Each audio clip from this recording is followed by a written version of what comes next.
बड़ी मुश्किल होती है हमको। एग्रीकल्चर लोन पास करना बड़ा कठिन है, सारा का सारा एनपीए में तब्दील हो जाता है। कोई विभाग आपके जहन में आता हो तो बताइएगा हमारे बोलने के बाद, तब हम बताएंगे उसे कितनी मुश्किल होती है। और नंबर एक इस देश में एक ही है, बाकी लोग नंबर वन बनने की कोशिश इस देश में ना करें, ना संपादक करें, ना अखबार निकालने वाले करें, ना मंत्री करे, ना मुख्यमंत्री करे। नंबर वन एक ही है, नंबर टू भी एक ही है, हो सकता है नंबर 10 भी एक ही हो। हम एक ऐसे दौर में हैं जिस दौर में आप कोई सवाल हवा में भी उछाल दीजिएगा तो लगेगा कोई सुन रहा है और पता नहीं उसके बाद क्या हो जाएगा। अजीबोगरीब स्थिति है ये। दरअसल स्थिति अज्ञानता की है। जब आप अज्ञानता को ज्ञान मार लेते हैं ना, तो ऐसी ही स्थिति होती है। और हम लोग इस दौर को बाखूबी बहुत नजदीक से देख रहे हैं।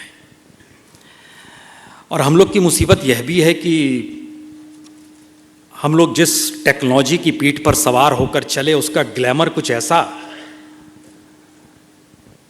जब अटल बिहारी वाजपेयी की सरकार थी तो कांग्रेसी नेता दाएं बाएं घूमते थे, कहते थे कि हमारा नाम ये है।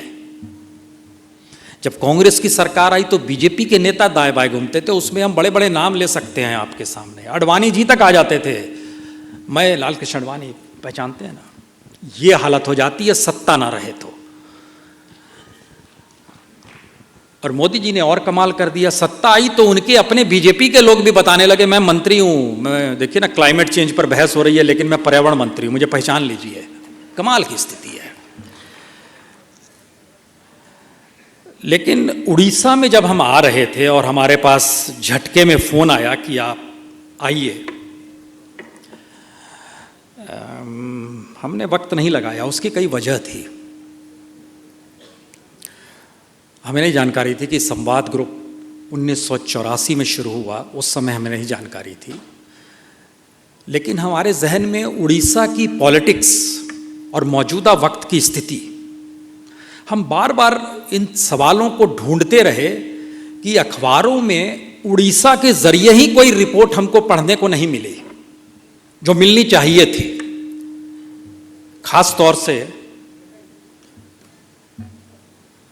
कांग्रेस में अध्यक्ष पद को लेकर जो हड़कंप मची हुई थी, तो हम रीड कर रहे थे कि कैसी कैसी रिपोर्ट कहाँ कहाँ से आती है।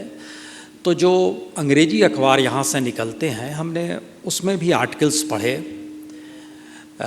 कुछ पश्चिम बंगाल के अखबार हैं जहाँ से उड़ीसा के लोग लिखते हैं, उसको भी पढ़ा हमने। और इस बार गांधी फैमिली ने कहा कि हम लोग इंटरफेयर नहीं करेंगे, आप लोग अपने आप चुनाव लड़िए और जिसे जो करना है कीजिए। हम जरा डायमेंशंस बताना चाह रहे हैं आपको। आप कल्पना कर रहे हैं कि बीजू पटनायक ने इंदिरा गांधी को चैलेंज किया था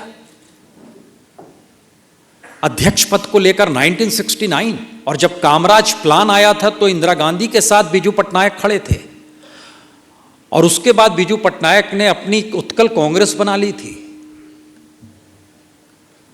उड़ीसा की राजनीति और उड़ीसा की राजनीतिक समझ इस रूप में भी समझिए कि इंदिरा गांधी की हत्या के बाद भी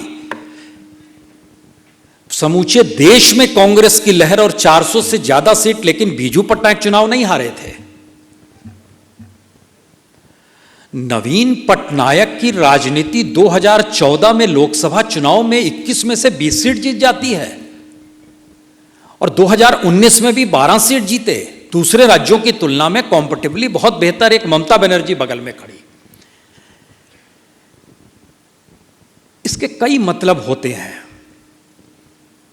एक मतलब तो यह होता है कि रीजनल फोर्सेस को, क्षेत्रीय शक्तियों को डिगा पाने की स्थिति में नेशनल पॉलिटिक्स अभी भी नहीं आ पाई है।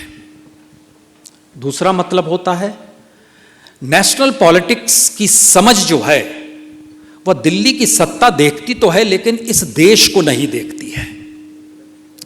और इस देश के भीतर के सोशियो इकोनॉमिक कंडीशंस को लेकर जो सवाल प्लानिंग कमीशन की पहली बैठक में उठे थे।